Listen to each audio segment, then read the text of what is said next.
जय श्री राम। मैं रवि सांखी।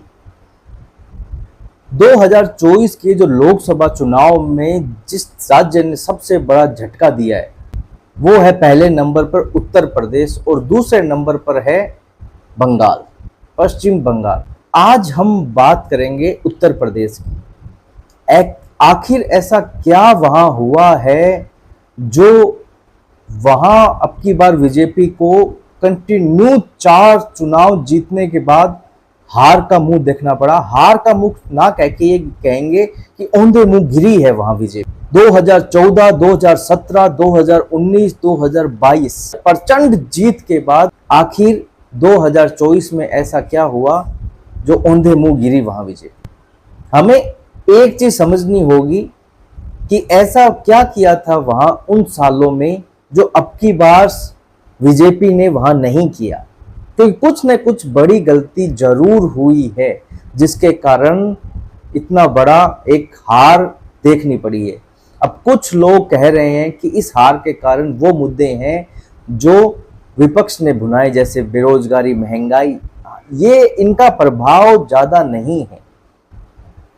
एक बीजेपी की सरकार को यूपी में जो हार मिली है, मुझे नहीं लगता कि इन मुद्दों के कारण मिली है। हम समझने की कोशिश करते हैं वो क्या मुद्दा रहे होंगे। याद कीजिए, जब 2014 से पहले शाह जी को यूपी की कमान सौंपी गई थी और कहा गया था आप वहां बीजेपी का सेटअप देखिए, बीजेपी को वहां खड़ा कीजिए। अमित शाह ने उस समय क्या किया था? उस समय अमित शाह ने वहां के पूरे यूपी के जितने भी कार्यकर्ता थे या जो भी सबसे मीटिंग की, सबसे मिले और उनसे जातीय समीकरणों के आधार पर एक चीज रखी। क्या? कि जो भी वहां के मतलब प्रबल दावेदार हैं, वो लोकल एरिया में जो प्रबल है उम्मीदवार बन सकते हैं, उनसे संपर्क किया, उनसे मिले, उन्हें टिकट दी। अब की बार सबसे बड़ा कारण बीजेपी का टिकट वितरण का है। जो बीजेपी ने गलत टिकट दी, उन लोगों को टिकट दी जो धरातल पर जनता के बीच में अच्छी अप्रोच नहीं रखते थे, जनता जिन्हें पसंद नहीं करती थी, उन लोगों को टिकट दिया गया। दूसरा भाग इसमें यह देखने वाला सबसे इंपॉर्टेंट है कि अब की बार अखिलेश ने वह कार्य किया है जो अमित शाह ने 2014 में किया था। उनकी राजनीति पर काम अब की बार अखिलेश ने किया है। अब की बार कोई अखिलेश ने कोई बहुत बड़ा कोई काम नहीं कर दिया, बहुत यूनिक काम नहीं कर दिया जिसके कारण ये यूपी जीते हैं, मतलब इतनी सीटें लेके आए हैं। वही राजनीति अपनाई गई है, वही जातीय समीकरणों का सेटअप बिठाया गया है जो 2014 में अमित भाई शाह ने बिठाया था। अखिलेश ने उन्हीं के तर्ज पर वो चीजें की और बीजेपी ने उन्हें दरकिनार किया, उन्हें फोकस में भी नहीं रखा और उन्हें दरकिनार किया। ऐसे ऐसे लोगों को टिकट दी गई जिससे जनता विरोध कर रही थी और जैसे जैसे टिकट वितरण हो रहा था ये दिमाग में सबके आ रही थी क्यों ऐसे लोगों को टिकट क्यों, और जो प्रबल दावेदार हैं उन्हें टिकट क्यों नहीं। मुझे लगता है अब की बार बीजेपी के मन में यह था कि हम किसी को भी उतार देंगे तो वो जीतेगी। और एक चीज मुझे स्पष्ट शब्दों में समझ में आ गई है कि जनता हिंदुत्व राष्ट्रवाद का जो मुद्दा है वो बोलने में रहता है। जब आप वोटिंग के समय वोट देते हो उस समय जनता को अपना लाभ चाहिए कि हमारा लाभ इससे क्या होगा, जो उम्मीदवार खड़ा है वो हमारे लिए क्या करेगा। अखिलेश ने अब की बार अखिलेश समाजवादी पार्टी का कोर वोट है यादव प्लस मुसलमान, MY यादव प्लस मुसलमान। अब की बार इन दोनों के ही उम्मीदवार समाजवादी पार्टी ने बहुत कम उतारे हैं। सोचिए, समाजवादी पार्टी ने, अखिलेश ने क्या किया, पूरे यूपी के जितने भी अपने बड़े उम्मीदवार थे, बड़े जो एक अपने अपने एरिया में दम रखते थे, उन सब से मिले, चाहे वो सब यादव हो चाहे मुसलमान हो, उन सबको कहा कि अब की बार हम आपको बहुत कम टिकट देंगे। हम पर जिसको भी देंगे आपको उनको सपोर्ट करना होगा, आपको उनको जिताना होगा और हम आपको विधानसभा में टिकट देंगे। अन्य जाति के लोगों को जिताना होगा। इस बार आप उन्हें जिताइए, उन्हें सांसद बनाइए और जब हम विधानसभा में आपको टिकट देंगे तब तक वो सांसद बन चुके होंगे और वो अपनी कास्ट का वोट, जाति का वोट आपको दिलवा के आपको जितवाएंगे। ये जो समीकरण थी, जीतने की एक रणनीति थी, वही बीजेपी 2014 में अमित शाह ने की थी। अमित शाह ने जातीय समीकरणों के आधार पर इस तरीके की राजनीति की थी, वहां यूपी उनका बहुत हैंड होल्डिंग बहुत स्ट्रांग हो गई थी। पर अब की बार ऐसे ऐसे उम्मीदवार, ऐसे ऐसे टिकट दिए गए जो जातीय समीकरणों से भिन्न थे। दो छोटा सा एक पॉइंट बताता हूं, दो कास्ट है, एक पारसी और एक जाटव। जाटव और पारसी बहुत समय पहले कांग्रेस के कोर वोट हुआ करते थे, फिर सपा के, फिर मायावती के। अब उनका एक बहुत बड़ा हिस्सा बीजेपी में था, पर जाटव से ज्यादा पारसी का बहुत बड़ा हिस्सा बीजेपी में था। जाटव लमसम मायावती के ही हैं। कहा जाता है मायावती चाहे चुनाव लड़े ना लड़े, जीते ना जीते, पर जाटव लमसम मायावती के ही रहते हैं। पारसी वोट छटक कर बीजेपी की तरफ आ गया। बीजेपी ने क्या किया, जाटव के लोगों को कैबिनेट में रखना, उन्हें पद देना। अब कहीं ना कहीं पारसी लोगों के दिमाग में आता है कि हमारा फायदा क्यों नहीं, और हम साथ हैं तो हमारा फायदा क्यों नहीं, वो लोग साथ नहीं है तो उनका फायदा क्यों। तो पारसी भी अब की बार बीजेपी से छिटक गया। पारसी ने भी अब की बार बीजेपी को वोट नहीं दिया, और यही कारण और यही चीज बीजेपी के कार्यकर्ताओं के साथ हुई है। अंतर देख लीजिएगा आप, जहां जहां बीजेपी जीती है, जैसे वो उड़ीसा, जहां जहां जीती है और जहां जहां आ रही है, वहां कार्यकर्ताओं का अंतर देखिए। जो स्टेट बीजेपी जीती है वहां पे कार्यकर्ताओं का बोलबाला है, उनकी एक पेट है सरकार में। और जहां बीजेपी हारी है वहां अब की बार कार्यकर्ताओं को दरकिनार किया गया है, उन्हें साइडलाइन किया गया है। तो थोड़ा सा एक मन भेद भी रहता है कि ऐसा क्यों। और दूसरा, बीजेपी की एक बहुत बड़ी एक वो गलती कह लीजिए, या मुझे नहीं पता उसे कैसे शब्दों में डिस्क्राइब करूं, कि बीजेपी जब जीतती है तो अपने ही लोगों का कार्य नहीं करवाती, और लोगों की एक उम्मीद होती है कि हमारे कार्य होंगे, हमारे काम होंगे।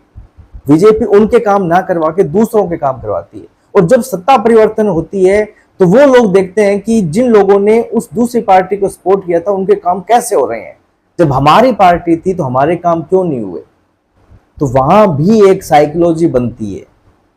ये भी एक बहुत बड़ा पॉइंट है। मुझे लगता है कि यदि ये चीजें मैं बोल रहा हूं और मुझे समझ में आती है तो शीर्ष नेतृत्व को तो जहां तक है आनी चाहिए, आती होगी, और नहीं आती है तो अब आनी चाहिए।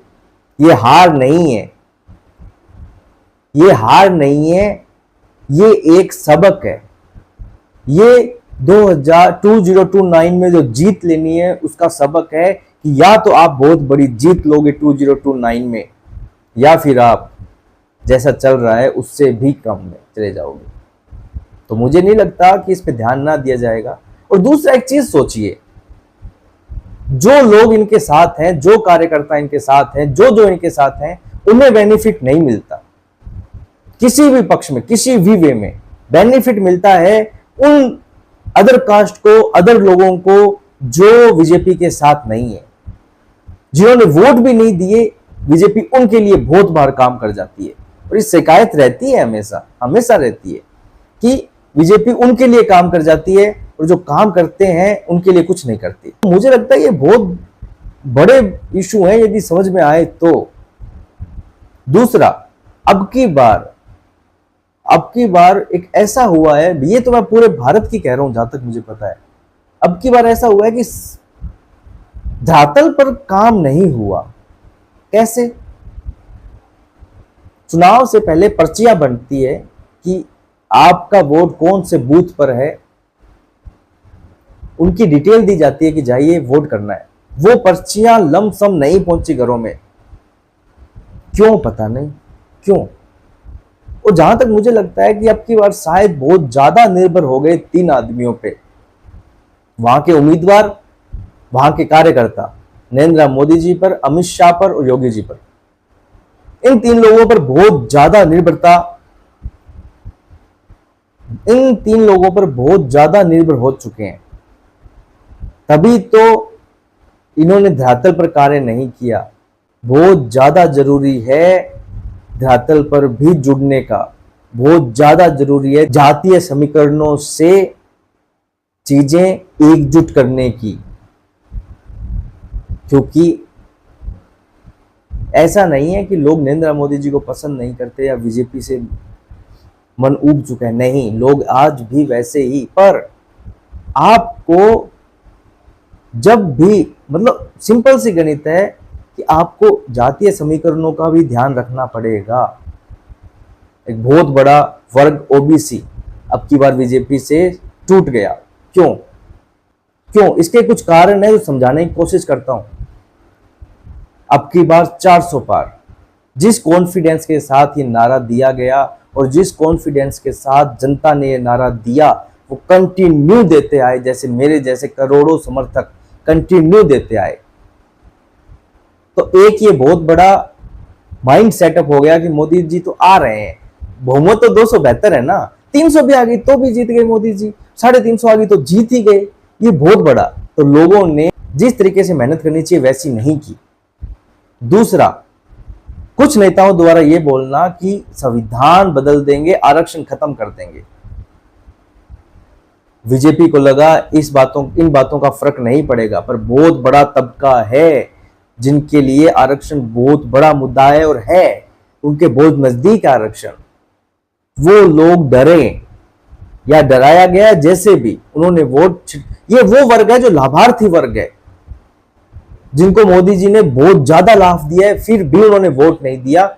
जहां तक मुझे लगता है इसलिए कि आरक्षण खत्म करने का उन्हें डर लगा कि 400 पार हो गए तो ये आरक्षण खत्म कर देंगे, या ये तो जीत ही रहे हैं तो वोट देने की जरूरत क्या है, घर पे बैठो एंजॉय करो।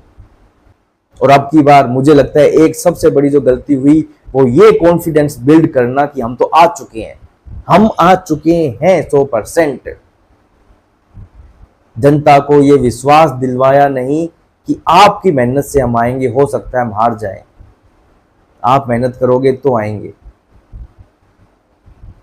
टिकटों का गलत बंटवारा, ऐसे ऐसे लोगों को टिकट देना जो धरातल पर जिनकी पेट नहीं है, जिनकी जनता जिनसे नाराज है, जो एक सरप्राइज के तौर पर जनता जिन्हें एक्सेप्ट भी नहीं कर पा रही, ऐसे ऐसे लोगों को टिकट देना। एक पॉइंट ये कि अपने ही लोगों द्वारा विश्वासघात करना, ये बहुत बड़े लेवल पर हुआ है, ये बहुत बड़े लेवल पर, बहुत जगह तो मैं खुद जानता हूं ऐसी बहुत जगह जहां पे ये भीतर घात हुआ है अपने ही लोगों द्वारा। बीजेपी को हराओ, बीजेपी के ही बोल रहे हैं बीजेपी को हराओ। तो इन बहुत बातों का ध्यान रखना है अब की बार बीजेपी को 2029 में। सरकार नो डाउट बन जाएगी मोदी जी की, पर ध्यान रखना है 2029 से पहले पहले इन सब चीजों का एक सॉल्यूशन देखना होगा और जातीय समीकरणों पे जरूर खेलना होगा, जैसा अमित भाई शाह ने 2012-14 में किया, जैसा हर चुनावों में वो जो करते आए हैं वो समीकरण करना होगा। और मुझे लगता है कि लमसम ये गलतियां सब जगह हुई समान है, चाहे यूपी हो, चाहे वो बंगाल हो, चाहे राजस्थान हो, चाहे हरियाणा हो।